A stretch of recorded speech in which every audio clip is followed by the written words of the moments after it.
Jeffrey Epstein पर नाबालिग लड़कियों के सेक्सुअल अब्यूज के आरोप लगे, लेकिन ना ही कोई प्रॉपर जेल और ना ही कोई proper trial.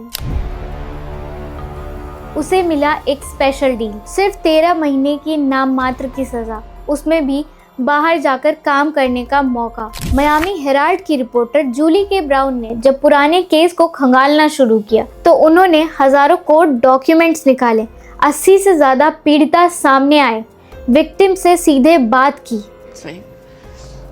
Forcefully raped me, but knew exactly what he was doing. He was a brilliant manipulator, not just of vulnerable girls. A really heinous crime on an absolutely massive scale that was allowed to continue and continue and continue. It should be ripped down. It should be burned to the ground. Prosecutor और powerful लोगों को expose किया और उन्होंने अपनी investigation का नाम दिया परवर्जन ऑफ जस्टिस। पैसा ताकत इज इक्वल्स टू जस्टिस गायब, the Epstein file, island of secret and perfect crime.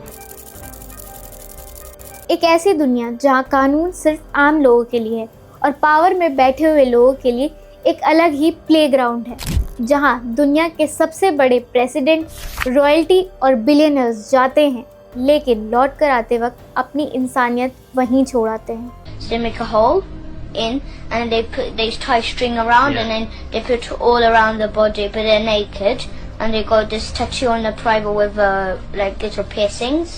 Once they were like, there's one here and then there's one here and there's one on the neck here. Like they looks like skulls everywhere, on the knees, on the elbows. It looks like armor.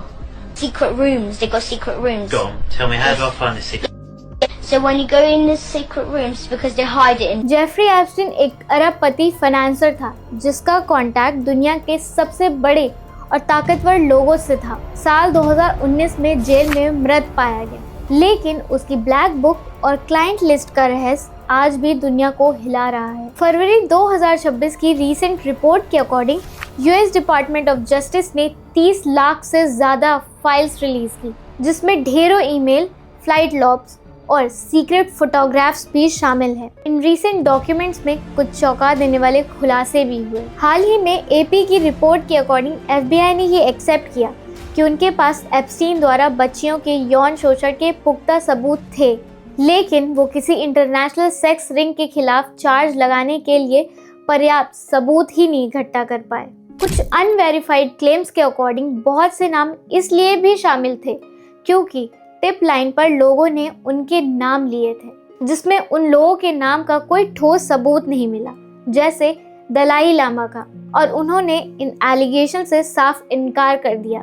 Transparency act के according पुराने राष्ट्रपति और current प्रशासन के दबाव में ये file Epstein file transparency act के तहत सार्वजनिक की गई हैं। यहाँ पर कुछ मेन नाम शामिल है, जैसे डोनाल्ड ट्रंप। फाइल में उनके नाम का जिक्र सैकड़ों बार था, लेकिन ज्यादातर अनवेरिफाइड टिप या पुरानी मुलाकातों के बारे में ही। एलन मस्क की रीसेंट ईमेल में सामने आया कि 2012 में मस्क ने एप्स्टीन से वाइल्डर्स पार्टी के बारे में पूछा था और उनके आइलैंड जाने की योजना बना रहे थे, लेकिन एलन मस्क ने इसे अपनी इमेज खराब करने की कोशिश बताई है। और इसी बीच बिल गेट के भी कुछ ईमेल सामने आए, जिसमें एप्स्टीन ने बिल गेट के एक्स्ट्रा मैरिटल अफेयर के बारे में भी डिस्कस किया, लेकिन बिल गेट्स के रिप्रेजेंटेटिव ने इन आरोपों को खारिज किया है। प्रिंस एंड्रयू, उनकी तो कुछ आपत्तिजनक तस्वीरें भी सामने आ रही हैं। इसमें माइक जैगर और माइकल जैक्सन का भी नाम शामिल है, लेकिन जैसे मैंने पहले ही बताया कि इसमें बहुत से ऐसे नाम भी हैं जो दोषी नहीं है, सिर्फ उनका नाम जुड़ा हुआ है इस फाइल से। इस पूरी एप्स्टीन फाइल की सेंटर पॉइंट थी वो नाबालिग लड़कियां, जिन्हें मसाज के बहाने एप्स्टीन अपने आइलैंड पर बुलाता था। Interview tonight, and if he likes you, then you'll be a real masseuse, and you'll get to see the world, and you'll get paid $200 per massage. अब बात करते हैं आखिर जेफरी एप्स्टीन था कौन। ये सिर्फ एक नाम नहीं, अमेरिका का सबसे बड़ा ब्लैक होल है। क्या आपको लगता है कि ये सिर्फ एक सेक्स स्कैंडल था? नहीं, ये एक सिस्टमैटिक इंटरनेशनल सेक्स ट्रैफिकिंग है, जिसमें सत्ता के सबसे ऊंचे लोगों का प्रोटेक्शन मिलता है।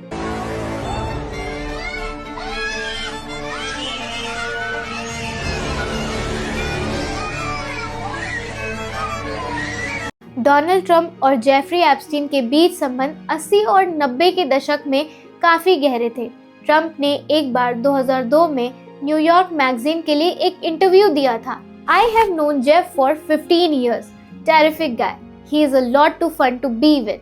It is even said that he likes beautiful women as much as I do, and many of them are on the younger side. और आज की ये वीडियो एक ऐसी जर्नलिस्ट के बारे में भी है जिसने अपनी जान हथेली पर रखकर इस मॉन्स्टर का पर्दाफाश किया। जूली के ब्राउन, एक ऐसा नाम जिसने मियामी हेराल्ड के लिए एक ऐसा सच ढूंढ निकाला जिसे FBI भी नहीं ढूंढ पा रही थी। जेफरी एप्स्टीन कोई खानदानी अमीर नहीं था, वो एक मैथ्स टीचर था, लेकिन उसके पास एक सुपर पावर थी, मैनिपुलेशन। वो जानता था कि अमीर लोगों को क्या चाहिए, प्राइवेसी, पावर और प्लेजर। 1998 में एक आदमी $8 बिलियन खर्च करता है, लेकिन एक घर या लंबी गाड़ी के लिए नहीं। 75 एकड़ का एक प्राइवेट पैराडाइज, लेकिन ये पैराडाइज नहीं था, ये था एक सावधानी से रचा हुआ एक डिज़ाइन हेल। और इस हेल का मालिक एक ऐसा इंसान था जिसके पास दुनिया के सबसे बड़े लोगों के राज थे।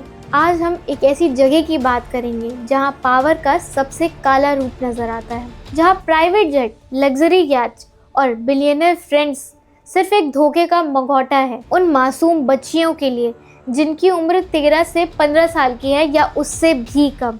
कैसे एक स्कूल का टीचर दुनिया का सबसे पावरफुल सेक्स ट्रैफिकर बना, कौन आता था उस पीडोफाइल आइलैंड पर। और सबसे बड़ा सवाल, जेफरी एप्स्टीन की मौत वाकई में सुसाइड थी या उसके साथ उसके पावरफुल क्लाइंट्स के राज भी दफन कर दिए गए। The island Little Saint James. Little Saint James Caribbean का एक टुकड़ा है, सुंदर बीचेस, हरे भरे पेड़ और एक बड़ा लग्जरी मैंशन जिसे द टेम्पल कहते थे। लेकिन इसी स्वर्ग के अंदर छुपा था एक ऐसा काला सच कि आसपास के आइलैंड वाले इसे पीडोफाइल आइलैंड भी कहते थे। ये वो जगह थी जहां नाबालिग लड़कियों की ट्रैफिकिंग होती थी। एक 15 साल की लड़की ने तैरकर भागने की कोशिश भी की थी, लेकिन पकड़ी गई, उसका पासपोर्ट छीन लिया गया। अब सवाल यह है कि इतना बड़ा स्कैंडल आखिर छुपा कैसे था, और इसका जवाब है करप्शन, ब्लैकमेल और पावर का ऐसा नेटवर्क जो आपकी सोच से भी ज़्यादा गहरा है। आइलैंड पर आने वालों की लिस्ट इतनी लंबी है कि शायद हम सोच भी नहीं सकते। ब्रिटेन के Prince Andrew, scientist Steve Hawkins, bill Clinton, Bill Gates, नाम इतने सारे हैं कि शायद लिस्ट ही खत्म नहीं होगी। क्या ये सब जानते थे कि इस आइलैंड का एंटरटेनमेंट कम उम्र की लड़कियां ही हैं? जेफरी एप्स्टीन मैथ पढ़ाने वाला एक स्कूल टीचर था। कुछ ही सालों में बिलियनर्स का फाइनेंशियल एडवाइजर बन गया। उसने $600 मिलियन की प्रॉपर्टी इकट्ठा कर ली। उसने अपनी पावर का एक ऐसा जाल बुना था जिसमें दुनिया के ताकतवर लोग शामिल थे, और फिर उसने इसी पावर का इस्तेमाल किया अपनी सबसे घिनौनी इच्छाओं को पूरा करने के लिए। साल 2005 में फ्लोरिडा की एक 14 साल की लड़की ने हिम्मत दिखाई और बताया कि कैसे मसाज के बहाने उसे एप्स्टीन के घर बुलाया गया था और फिर उसके साथ शोषण किया।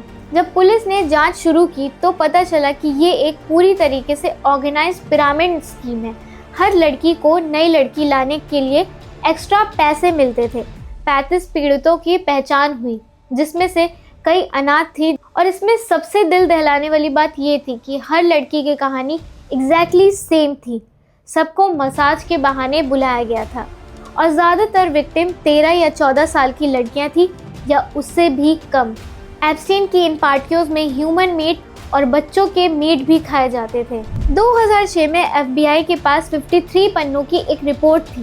एप्स्टीन को उम्र कैद होनी चाहिए थी, लेकिन मियामी के फेडरल अटॉर्नी अलेक्जेंडर एकोस्टा ने एप्स्टीन के वकील के साथ एक सीक्रेट डील की। एप्स्टीन को सिर्फ 18 महीने की VIP जेल मिली, जहां उसे हफ्ते में 6 दिन अपने ऑफिस जाने की भी परमिशन थी। लेकिन इसी बीच जूली के ब्राउन की रिपोर्टिंग ने जनता का गुस्सा जगा दिया। सालों तक इस केस को स्टडी करने के बाद नवंबर 2018 में ये अपनी रिपोर्ट पब्लिश करती हैं। जूली ने इसे परवर्जन ऑफ जस्टिस का नाम दिया। एप्स्टीन के खिलाफ फिर से जांच शुरू हुई, जूली ने अपनी इन्वेस्टिगेशन में 80 से ज़्यादा विक्टिम के इंटरव्यूज़ लिए और अपनी रिपोर्ट में उन्होंने 8 लोगों का इंटरव्यू लिया और उन्हें डॉक्यूमेंट किया। और इसी बीच 2019 में एप्स्टीन दोबारा अरेस्ट हुआ, लेकिन इस बार बचना नामुमकिन था। लेकिन 10 अगस्त 2019 को एप्स्टीन अपनी ही जेल सेल में मुर्दा पाया गया। ऑफिशियल रिपोर्ट में इसे सुसाइड कहा, लेकिन उस रात जेल के कैमरे खराब थे। एप्स्टीन का कोई सेलमेट नहीं था और उसके पास कई बड़े लोगों के राज थे। आज भी एप्स्टीन की मौत एक सवाल है कि क्या ये सच में सुसाइड थी या एक प्लान्ड मर्डर। जूली के ब्राउन की इस रिपोर्ट ने ये भी बताया कि कैसे कानून गरीबों के लिए सख्त है और अमीरों के लिए किस तरह फ्लेक्सिबल है। विक्टिम्स को किस तरह डेलिबरेटली चुप कराया जाता है। 2024 में ट्रंप ने वादा किया था कि वो सारी फाइल्स पब्लिक करेंगे, लेकिन पब्लिक प्रेशर के बाद दिसंबर 2025 में कुछ फाइल्स रिलीज हुई, लेकिन उन पर भी काला मार्क कर दिया गया। ईमेल से पता चलता है कि ट्रंप ने एप्स्टीन के प्राइवेट प्लेन में 8 बार सफ़र किया था। जस्ट थिंक अबाउट ये स्कैंडल हमें क्या दिखाता है। ये दिखाता है कि कैसे इंटरनेशनल लेवल पर सत्ता और पैसे के दम पर इतना बड़ा गुनाह सालों तक चलता आ रहा है।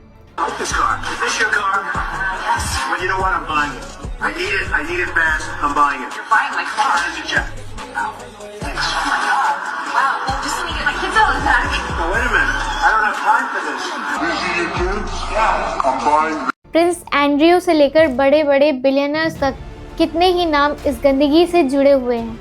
सोचिए, जब इंटरनेशनल लेवल पर जहां दुनिया भर की मीडिया और एजेंसी बैठी हैं, वहां इतने बड़े क्राइम को इतने सालों तक दबाया और छुपाया जा सकता है, वो भी बहुत आसानी से। तो सोचिए, हमारे देश में भी जब बड़े नाम किसी क्राइम में शामिल होते होंगे तो किस तरह पावर का इस्तेमाल करते होंगे और पावर के दम पर सच को दफन करने की कोशिश करते होंगे। लेकिन जेफरी एप्स्टीन का ये केस एक बड़ा सबक है कि चाहे आप कितने ही पावरफुल क्यों ना हो, झूठ ज़्यादा वक्त तक छुपा नहीं रह सकता। जिस तरह जूली के ब्राउन जैसी पत्रकार और पीड़िताओं ने हिम्मत जुटाई और इस काली दुनिया की दीवारों को हिला दिया, वैसे ही सच एक ना एक दिन ज़रूर बाहर आता है। बड़े बड़े नेताओं के घपले, हाई प्रोफाइल मर्डर केस हो या रेप केस हो, सेलिब्रिटी मर्डर केस हो या सिस्टम की कमियां हो या रोड की कमी हो, एजुकेशन सिस्टम की कमी हो, हर जगह एप्स्टीन जैसे लोग मौजूद हैं। पर मेरा सवाल आपसे यह है कि आप कब तक चुप रहेंगे? अगर आज आप इन बातों के लिए चुप रह गए तो कल आपके लिए भी कोई नहीं बोलेगा। इसलिए थोड़ी हिम्मत कीजिए और सच के लिए आवाज़ उठाइए। आपके आसपास कुछ भी गलत हो रहा हो, उसके लिए आवाज़ उठाइए, सवाल पूछिए, क्योंकि इन बड़े लोगों को बड़ा आपने और मेरे जैसे लोगों ने बनाया है। सरकार हमारे लिए, हम सरकार के लिए नहीं है। इन्हें हमने अपॉइंट किया है, ये हमारी सर्विस के लिए। अगर इनकी सर्विस में कोई कमी है या करप्शन फैला रहे हैं या क्रिमिनल एक्टिविटी को मोटिवेट कर रहे हैं या देश में लड़कियों को वुमेन सेफ्टी नहीं दे पा रहे हैं, तो ऐसे लोगों को सर्विस से हटा देना चाहिए। अगर आपको ये वीडियो अच्छी लगी तो इस वीडियो को ज़रूर शेयर करें ताकि लोग इस सिस्टम की हकीकत को समझ सकें। सच को डिकोड करने के लिए हमारे चैनल ऑल्ट हिस्ट्री को ज़रूर सब्सक्राइब करें। मिलते हैं अगली वीडियो में, तब तक के लिए सतर्क रहें और सवाल पूछें। And stay healthy and stay positive.